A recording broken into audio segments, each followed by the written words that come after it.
Dober dan, ponovno pozdravljeni v podkastu Zgodbe. Klara Zupančič, živijo. Živijo. In Punk's Not Dead. To je zdaj že kar tvoj znamenit pozdrav in seveda legendarni pozdrav iz časov, lahko rečemo, zlate dobe punka, ne?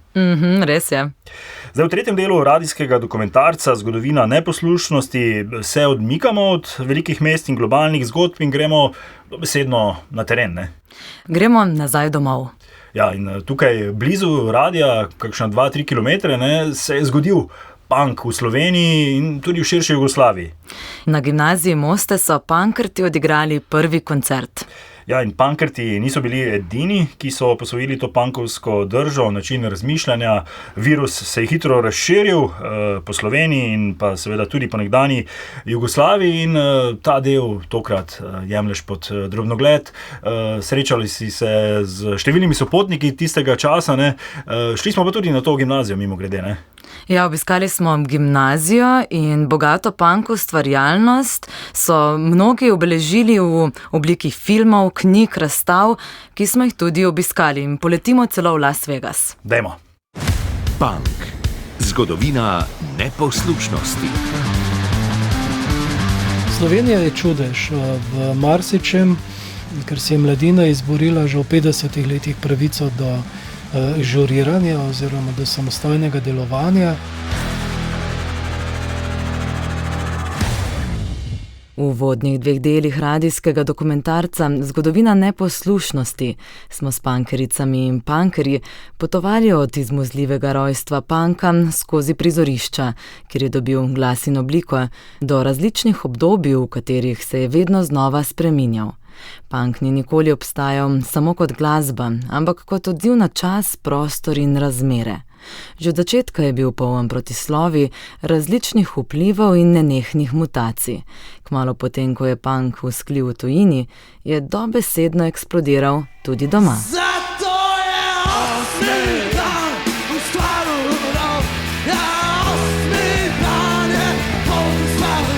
Ja, nahajamo se v telovadnici gimnazije Moste. Tukaj je leta 1977 prvič so igrali punkerti. Sicer to so koncerti izvajali na črno, tako da ta telovadnica zdaj je itak prenovljena, ampak v njej so vsaj prireditve, kar nama pri vseh praznikih in informativci, tako da tudi band največkrat igra tukaj na prireditvah.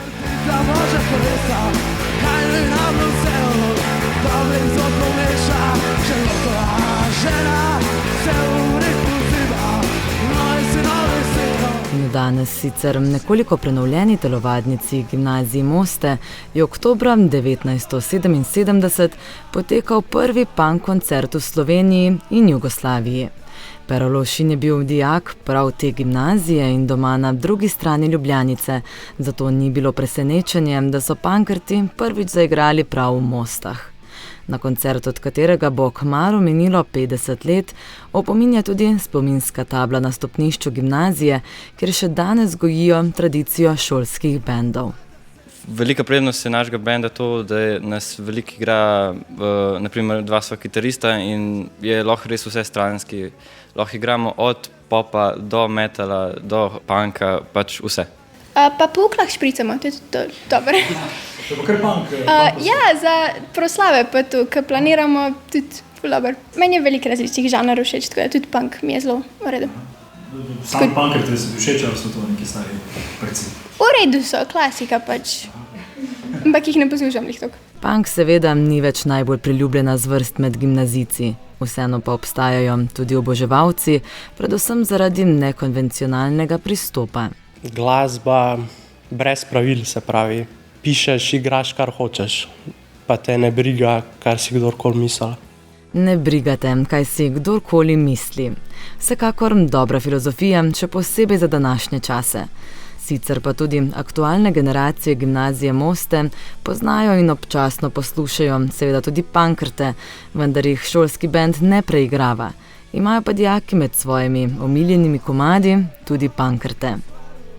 8. dan mi je dober.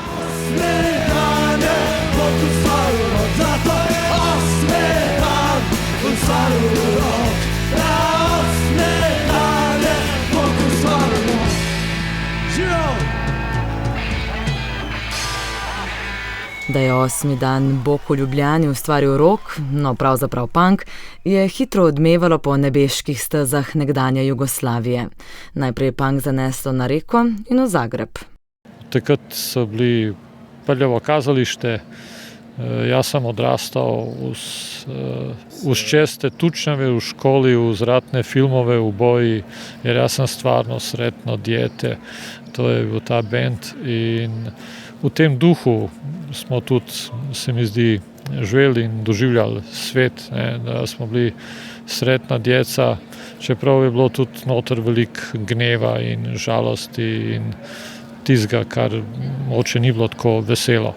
Sopotnik panka Esad Babačić spomni tudi nam Johnnyja Štulića, ki je v imenu Azre spisal legendarni komad Balkan in v njem izpovedal, da si v Zagrebu brijejo brado in brke, da so čim bolj podobni pankrtom. Brijem brado brkove, da ličim na pankrte, ne? To je tak, se mi zdi, kar balkanski spomenik, ne? Tudi ljubljanski sceni, seveda aludiram na Azro in na Balkan.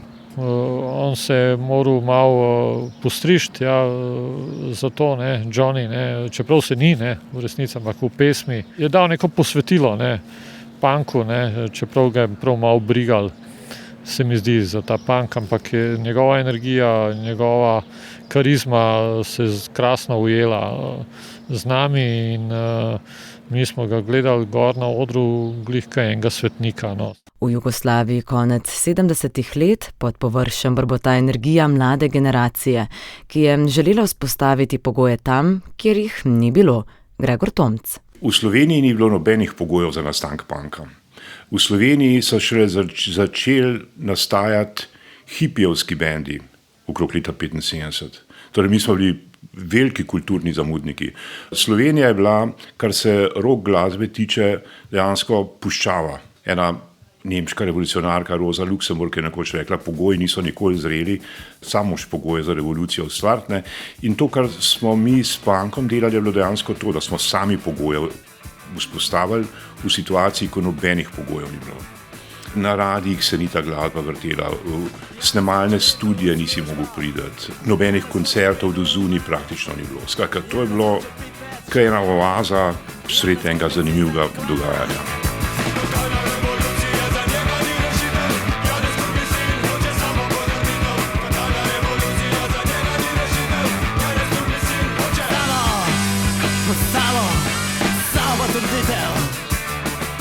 Treba je bilo nekaj spremeniti, vzeti stvari v svoje roke. Prva reakcija je bila, ker živim v puščavi kulturni, ne, moramo v bistvu sam to narediti. Ne. In sem poznal Petra Lovšina, ki sva skupaj študirala prav na tej ustanovi.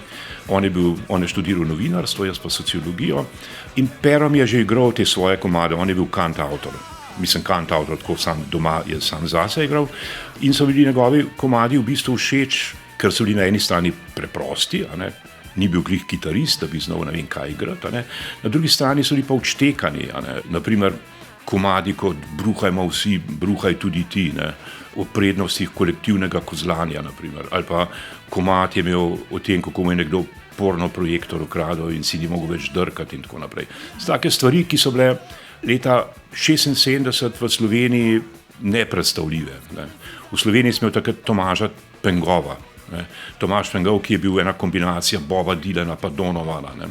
Pa na drugi strani sem pa ta progresiven rock buldožerjev, ki je nam šel pa prav tako na živce. Tako da sem takoj vedel, Pero je ta prav, in sva se dobila in sem rekel, lej, bral sem o punku, da je treba sam še zvedeti, pa to je. Obema je bilo iz tega, kar sem povedal, všeč.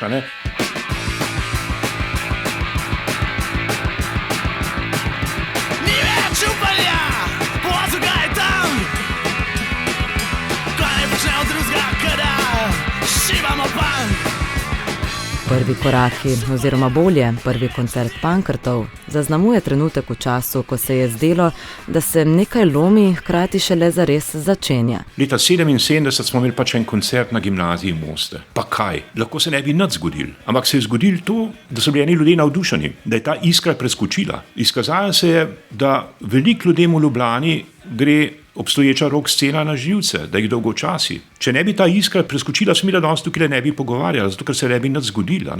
Tako pa nastanejo v hipu bendi, Berlinski zid, Ljubljanski psi, Grupa 92, Buldogi, samo v Ljubljani, pol Kuzle rečemo v Idri in tako naprej. Vidiš, da je en poseg v glasbeni prostor v Sloveniji imel neverjetne posledice. Hitro je postalo jasno, da ne gre le za glasbo. Gre za prostor, za čas, za ljudi, ki so si upali misliti in delovati drugače. Pankrti niso nastali kot produkt scene, ampak so jo šele ustvarili. Iz potrebe, iz nuje, iz tiste surove energije, ki jim ne čaka dovoljenja. In prav zato njihova zgodba ni nikoli samo njihova. Vedno je tudi zgodba širšega konteksta, skupnosti, trenutka. Pomemben del te zgodbe je tudi Igor Vidmar. Jaz sem bil seveda tudi na prvem koncertu pankrtov v telovadnici gimnazije Mosta in mene je to inspiriralo. No in potem sem napisal tekst za Stop. Istočasno je to naredil tudi Tomaž Domicel, ki je popljuval pankrte.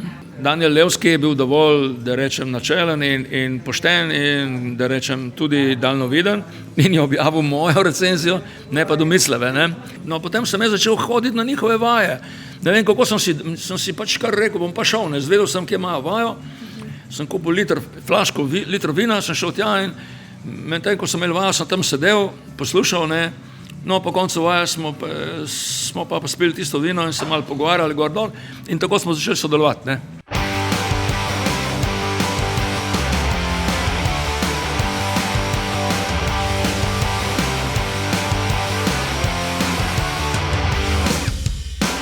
Pankrti so sprožili val, ki je kmalu presegal Ljubljano.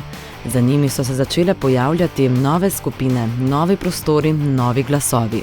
Punk je dobil svojo lokalno različico in z njo novo poglavje zgodbe, ki se je začela daleč stran, a je tukaj dobila povsem svoj pomen. Igor Bašin. Jaz mislim, da tlele pri nas je bila res vzdušje in nasploh rock muzika je bila v 70-ih pa v 80-ih letih zelo pomemben identifikacijski moment za mlade, s katerim so se oni distancirali od starejših generacij, s katerim so se po svoje, punk je pač naredil ta res, predtem so bili bolj tiho, ampak punk je recimo naredil res od zgodb o narodno-osvobodilni borbi, ker smo jih bili res, imeli smo jih poln kufer, ker so nam jih pripovedovali.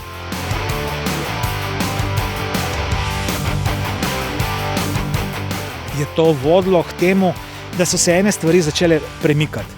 Če bi takrat oblast res potegnila na tisto, kar bi recimo potegnila neka avtoritarna oblast, se pravi prepovedati koncerta, prepovedati shajališča, prepovedati prostore, prepovedati Radio Študent in tako naprej, iz tega ne bi bilo nič. Vsa ta infrastruktura, ki sem jo zdaj omenil, je bila ključna za slovenski punk, zato ker je bila že vzpostavljena skozi 70. leta oziroma od leta 68 s študentskim gibanjem. Se je začela potreba po takih zadevah in so se stvari začele postavljati in so se urejale, nekje boljši, nekje slabše. In osebno mislim, da to je ključen moment za našo punk sceno, da je lahko se tako razbohotila, zato ker je imela to svojo predzgodbo. Ta energija ni ostala zamejena. Zelo hitro se je prelila čez meje in našla sorodne impulze. Ljubljana je bila recimo v 70-ih letih, pa tudi na začetku 80-ih, podhranjena s prizorišči, če jo primerjamo z Zagrebom. Zagreb je imel, če se ne motim, 3 do 4 klube. Ljubljana je imela eno luknjo, kot je Disko Študent oziroma Disko Fave, potem so se pa začeli borbe za prostor, Dom svobode v Šentvidu, ampak to je bil samo koncertni prostor. Recimo danes zelo radi rečemo, mladi niso angažirani, mladi, a mi spoh te mlade slišimo, kaj nam govorijo. Tukaj nastane problem. In če se mi začnemo v bistvu oklepati glorifikacije, s tem zanemarjamo tukaj in zdaj. In s tem smo izdali v bistvu vso punk idejo. Kljub temu smo radi nostalgični. Razstave, filmi, knjige, ponatisi, zgodbe pa se ponavljajo. Če mi pogledamo recimo ravno začetek punka, pa začetek 80-ih, tle ne moramo mimo Idrije, pa mimo Metlike, ki sta bila pač navezava na Kuzle pa Šunt, pa na drugi strani na Indusbak, pa da zdaj še omenim Gnile duše Ormož.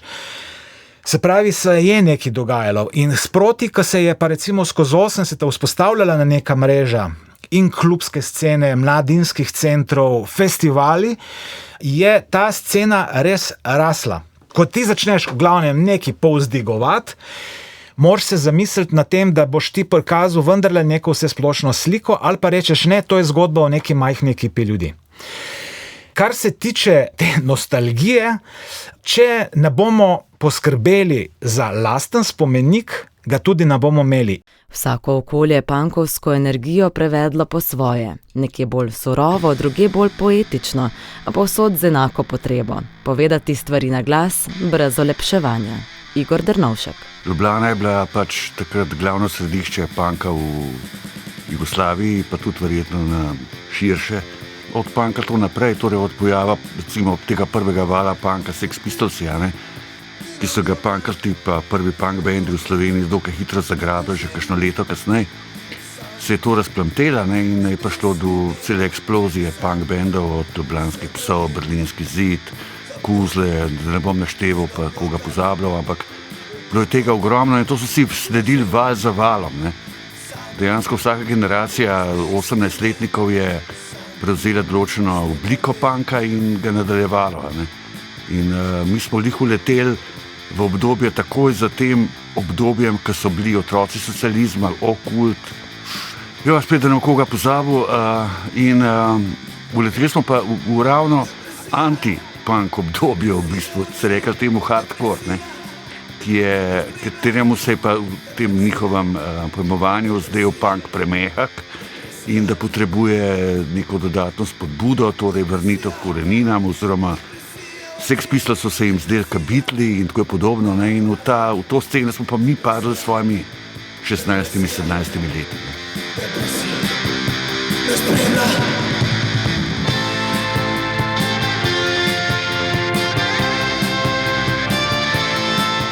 Dokler so bendi, dokler so teksti, dokler je muzika, ne da je možen, ampak obstaja, nima več tega pomena, kot ga je imel nekoč. Ampak to je v veliki meri zato, ker je zavestno odrivan, ker se ne vrti, bom rekel tako. So tudi izjeme, nekakšni injeti, recimo, zanimivo, da so še vedno, to je tudi razlaga, zakaj so tako popularni. Nisem bila najbrž naletela na te njihove, bi rekel, Lep dan za smrt, pa depresijo, pa ritem človeštva in en določen, da rečem, pesimizem, ki ga pa kreativno izražajo. Depresija, depresija v očeh, depresija na obrazu, depresija, depresija, depresija. Punk danes živi dvojno življenje. Po eni strani kot mitologija, kot simbol nekega časa, ko je bilo videti, da je mogoče z nekaj akordi in veliko jeze razmajati svet. Po drugi strani pa kot povsem živ sodoben izraz, ki ga mlade zasedbe prevajajo v svoj jezik, svoje razmere in svoje frustracije. Ne gre več nujno za isti zvok, še manj za enako estetiko, ostaja ista nuja. Primerjave s preteklostjo so pogosto povezane z nostalgijo. Igor Bašin Bigor je do tega zadržan. Pomembno je razumeti tukaj in zdaj. Če ti glorificiraš neko obdobje svoje mladosti, je mogoče to problem za dojemanje v današnjem času.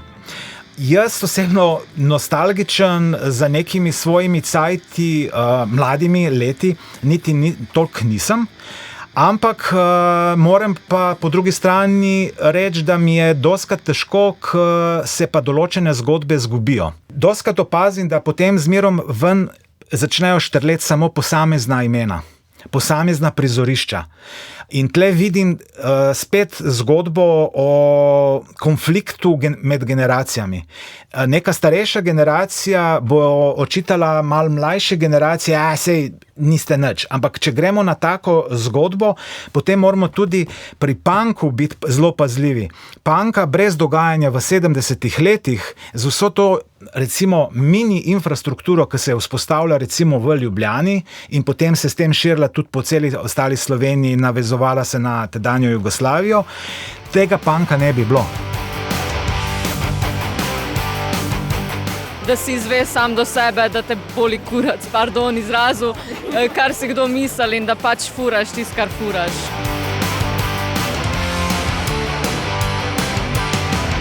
Že od začetka je bil punk poln protislovi, akademiki pa ga pogosto zaprejo v časovni okvir. Scena nikoli ni zares pristala na muzejsko vitrino, čeprav je leta 2023 dom našla tudi med belimi stenami Cankarjevega doma. Doktorica Marina Gržinič, kustosinja razstave Slovenski punk in fotografija. Punk ne vem, kako se počuti v galeriji, ampak fotografije o punku ali punk fotografije se počutijo zelo dobro, ne? Zakonitosti punk fotografije so, da razbije vse tiste modernistične, zelo ozke poglede, kako moraš delati fotografijo. Predvsem razblini intimnost neke modernistične fotografije, ki se dela doma v nekim miselnem procesu, ker je vsak detalj izdelan, ker obstaja neka velika praznina. Pri punku ni praznine, vse je polno, vse bo eksplodiralo. Telesa, celo če so zabeležena pred 40 leti, lahko vidiš, kako v bistvu so tista nagost, tista želja, tisti kriki so skoraj kot da bi bili tukaj, ne? Čeprav je v bistvu fotografija granulirana, črno-bela, ni perfektna, lahko bi bila, ampak ni retuširano do maksimuma. Čutiš v bistvu tiste poglede, vidiš publiko, otroke, 16-17 let, ki gledajo tiste bende, ne? Ampak v bistvu mora biti tako, zaradi tega, ker v bistvu, če hočeš narediti neko spremembo, moraš dislocirati oziroma ne smeš vedno sanjati o kontinuiteti. Enostavno moraš narediti ta rez in moraš imeti pogum, da to narediš, ne? Ko te nobene želi predstaviti, ko o tebi nobeden ne piše in celo več ti reče, kaj za vraga je to, pa kakšna je to fotografija. To ni nič. In ti rečeš, ja, mogoče za tebe ni nič, ampak za nas je vse in to ti bomo pokazali. In tako se zgodi ta razstava. Istega leta, torej 2023, je punk v Las Vegasu dobil svoj muzej. My name is Lisa B. and we are in the, some people call it the underground, we call it the living room, right? The den, the living room, the den of the Punk Rock Museum. I'm Brian Ray and we are in the den. Tako sta me v Punk Rock muzeju v Las Vegasu sprejela koncertna organizatorka Lisa Brownlee in založnik ter glasbenik Brian Ray, ki sta sodelovala pri kreiranju in kuriranju punk rockerske razstave artefaktov, letakov, fotografij, oblačil, inštrumentov in umetnin, ki predstavljajo bogato zgodovino uporniškega žanra. To be blunt, it's affordable here. You couldn't open up something like this. Las Vegas je od nekdaj mesto zabave. Povsem iskreno, tu je tudi finančno dostopnejše kot na primer v New Yorku ali Los Angelesu. Hkrati pa je nastopil čas za nekaj takega, kot je Punk Rock muzej. Vsi sodelujoči imamo zaradi svojega dela dobra poznanstva, zato smo zavihali rokave in se lotili tega podviga. Dovolj je bilo zbiranja prahu na pomembnih predmetih, čas je bil, da jih postavimo na ogled. Garages and put it on display where it belongs. Fat Mike iz zasedbe NoFX je z odprtem muzeja Las Vegas okronal za najbolj punk mesto v Združenih državah. Na pomoč pa mu je priskočil tudi punk kolektiv z basistom Pennywise, Fletcherjem na čelu. Beseda muzej pa naj nikogar ne preslepi. Ne gre za zgolj bele stene z zgodovinskimi artefakti, temveč za pravi punk zabaviščni park za odrasle. Voden ogled si lahko privoščite s člani skupin The Offspring, The Germs, Suicidal Tendencies, Rise Against in mnogimi drugimi.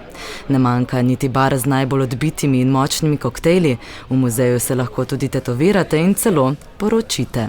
Bizarnosti ne manjka, v muzeji zasedba Pennywise v celoti preselila svoj vadbeni prostor z vsemi inštrumenti, na katere lahko obiskovalci tudi igrajo. Because this is an experiential museum, right? I call it a hands-on museum. We obviously have things. To je eksperimentalni muzej. Seveda imamo nekatere predmete zaščitene s steklom zaradi njihove vrednosti, hkrati pa želimo, da lahko obiskovalci začutijo zgodovino punk rocka. Prek vonja usnjene jakne, igranja na instrument svojega idola. Želimo si, da ljudje odidejo iz muzeja z izkušnjo, da so del zgodbe, ne zgolj opazovalci.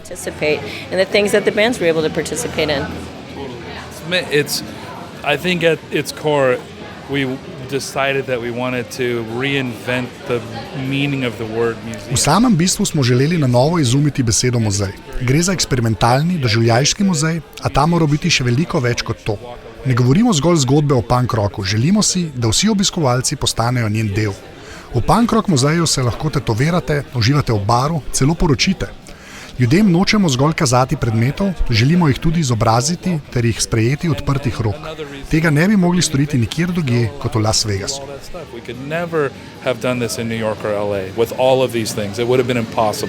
Kaj pa slovenski punk muzej? Idejo že nekaj časa razvija Esad Babačič, ki med drugim po Ljubljani organizira posebno punk turo. Uredil je tudi zbirko slovenske punk poezije. Zbranih imam že kar nekaj artefaktov, poziva, da se nanj obrnejo lastniki še kakšnih plakatov, badžov, plošč in drugih spominov. Glavna ovira, da bi punk muzej zaživel v praksi, pa je prostorska. A veš, ljubljanski psi so imeli krasna besedila, krasne komade, Milan Košir, Milč je bil en čudovit pesnik, on je napisal tudi eno od teh je Upanje še imam, pa se poserjam nanj. In jaz upanje še imam, ne, pa zaenkrat se še ne poserjam nanj. Tako da še vedno iščemo prostor, pravzaprav čakamo čudež, ne, da bi ta prostor bil nekje v jedru mesta, pa da ne bi bil kapitalističen, grdo drag. Predvire kakšne banke, ne? Ja, v predverju kakšne banke. Skratka, čudež se še ni zgodil, jaz pa verjamem v čudeže. Zanimivo je, da je novembra 2025 slovenski punk našel svoje mesto celo v Berlinu. Na multimedijskem festivalu, imenovanem Otroci socializma, je nastopilo 5 slovenskih punk skupin. Predstavili so slovensko punk poezijo, predvajali dokumentarna filma, o punku na slovenskem so govorili na okrogli mizi. Esad Babačič napoveduje nov slovenski punk izlet v nemški prestolnici. V Berlinu je moj prijatelj Marko, ki se veliko bolj trudi kot jaz in verjame in je po nekem čudežu prišel do ene galerije v becirku punkov v Berlinu in tam je galerija, ki se imenuje Brodfabrik. No, pa smo spet tam, ne. Jaz sem v Žitu delal v tistem času, ko je bila Via Ofenziva, ko sem napisal Proletarja in ga začel prepevati in sem delal pravzaprav Brodfabrik in zdaj v tem istem Brodfabriku bomo naslednje leto, ko bomo proslavljali 50 let slovenskega, s tem pa tudi jugoslovanskega punka, bomo tam priredili eno pregledno razstavo muzeja punk kulture, če pač ga že v Ljubljani ne bo pa saj v Berlinu. In na tej razstavi bi rad združil v bistvu punk in to melanholijo tistega časa in predvsem s poudarkom na poeziji Braneta Bitenca, s poudarkom na izjemnem fotografskem prispevku naših avtorjev, kot so Jože Suhadolnik, Siniša Lopojda in še nekateri drugi fotografi, ki so ovekovečili tisti čas skozi objektiv. Nostalgično pa proti punku pogledujejo tudi mnogi dokumentarni filmi. Pred kratkim je šel punk pod komunističnim režimom, ki ga je režiral Andrej Košak. Vsak bi to zgodbo povedal drugače, je bil prepričan Jani Sever po ljubljanski premieri. Težko je gledati samega sebe pa to generacijo, s katero smo odraščali. Vsak bi to zgodbo malo drugače povedal. Zdi se mi zelo pomembno, da je fokus postavljen na sceno, pa na kup teh majhnih bendov, ki se jih skoraj nobenega več ne spomni nihče, so pa ustvarjali to sceno in brez njih tega ne bi bilo. Po moje je bilo bistvo te scene, da je bila zelo heterogena, da je bila hkrati zelo povezana in da je bila močna glih v tem, da je bilo tako zelo vseeno, kaj počne. Kar se punka tiče, jaz nisem nek nostalgik, meni se zdi, da gre svet naprej in da pač lahko se ga spominjamo skozi neke zgodovinske interpretacije, ki bojo vsakič znova drugačne. Kar se pa punka tiče, je bil pa v vzhodni Evropi zelo slovenski pojav in ki ste glih omenili Srbijo, ne. V Srbiji se je to zgodilo precej kasneje in v neki čist drugi obliki. Drugod po vzhodni Evropi tega sploh bilo ni, tako da tukaj je bila Slovenija dejansko nek unikum. No. Ko se punkerti pri nas ustoličijo kot prva punk skupina doma in v regiji, kako se potem ta punk širi, kje se ustvarja, kdo ustvarja? Jaz osebno mislim, da pojavitev punkertov je bil samo kamen, ki je pravzaprav zavalil eno veliko kepo oziroma ustvaril eno veliko skalo. Se pravi, potrebno je bilo vstopiti v javnost. Ta odmevnost tega koncerta je pa nagovorila še kopico drugih, predvsem mlajših, ki so pravzaprav se že srečevali s punkom. Zdaj, če ostanemo v Ljubljani, je tukaj treba verjetno takoj omeniti skupino Ljubljana 78. Hkrati pa recimo to gostovanje punkertov v Beogradu znotraj gostovanja ljubljanskega Škuca, še istega leta po prvem koncertu, se pravi leta 77, je pravzaprav dala verjetno porivu in sodeč tudi po pričevanjih, sama pojavitev punkertov, ki so padli z neba in z vso to svojim tem hedonizmom, razvratom.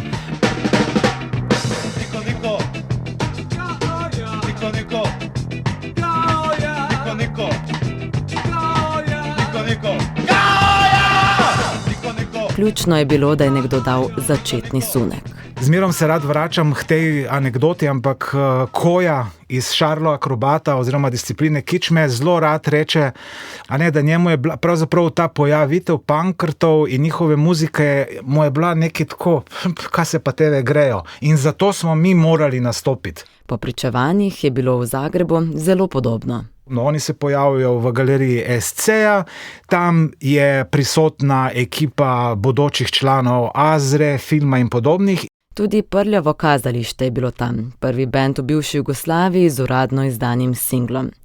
Informacije so se nato širile še naprej, tudi skozi medijski prostor. Ampak hočem to reči, da v bistvu vsi tih majhni detaljčki so prispevali k temu, da so se začeli pojavljati novi bendi. Če ti imaš klub, kot je bil v tistem času recimo Disco Študent, ki se potem pretvori v Disco Fave, kjer v bistvu imaš ljudi, ki začnejo organizirati koncerte in imaš klube, se seveda omogoča zelo plodno površino za to, da se neka stvar razcveti. Hkrati so se pokazale razlike med Ljubljano, Zagrebom in Beogradom. Ljubljana je veljala za bolj ortodoksno punk mesto, Zagreb za bolj šminkerskega, povezanega s popom, Beograd pa je ohranil bolj rockerski značaj, pravi Igor Bašin. To konec koncev lahko vidimo in iz nadaljne kariere Električnega orgazma, potem konec koncu idoli, ki so pravzaprav bili v marsičem tudi prevratniški, ker pravzaprav se niso toliko držali punk v bistvu nekih okvirjev, ampak so začeli razvijati neke svoje glasbene strukture, ki so bistveno vplivali recimo na tedanjo novovalovsko sceno.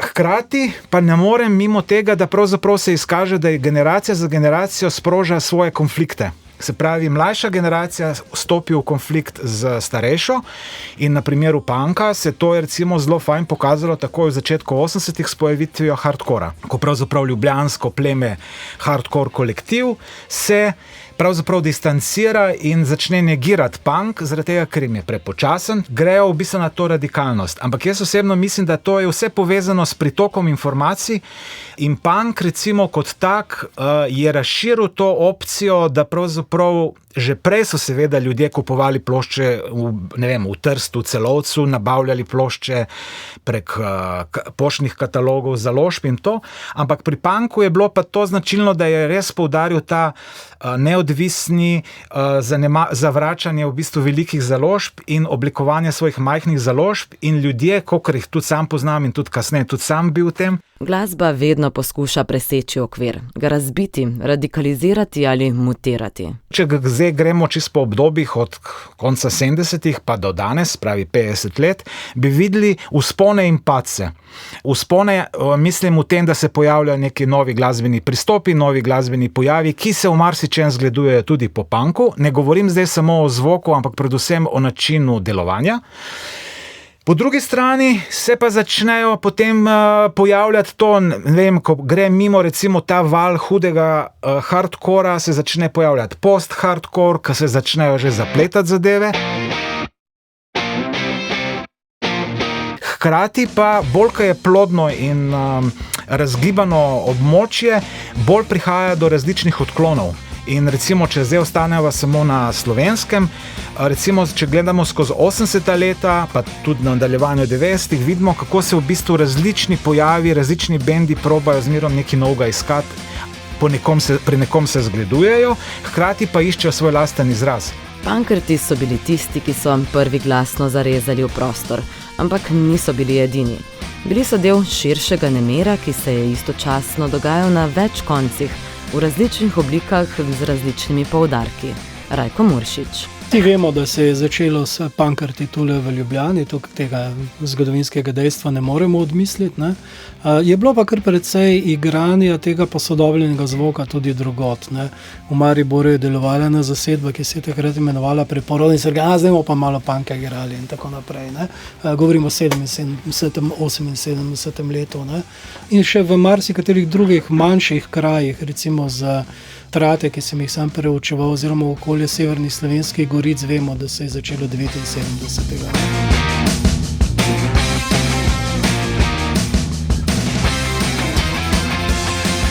Punk nas je naučil, da ustvarjanje nima enega samega obraza, da je lahko komad, fanzin, grafit, koncert ali samo ideja, ki jo deliš naprej. Vsak način šteje, vsak glas nekaj pomeni. Pri nas so punkerti prvi zares pokazali, da se da lahko iz lokalnega nastane nekaj, kar odmeva širše. Tlakovali so pot in drugi so jim sledili. In prav zaradi tega punk nikoli ni bil samo glasba, ampak prostor možnosti. Punk. Zgodovina neposlušnosti.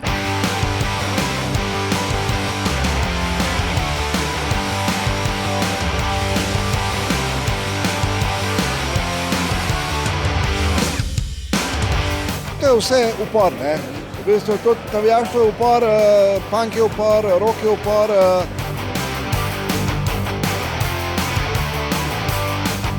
Vsaka pot nekam vodi in vsaka zgodba potrebuje prostor, kjer se lahko zgodi. V naslednjem delu gremo tja, kjer punk zares zaživi, na prizorišča.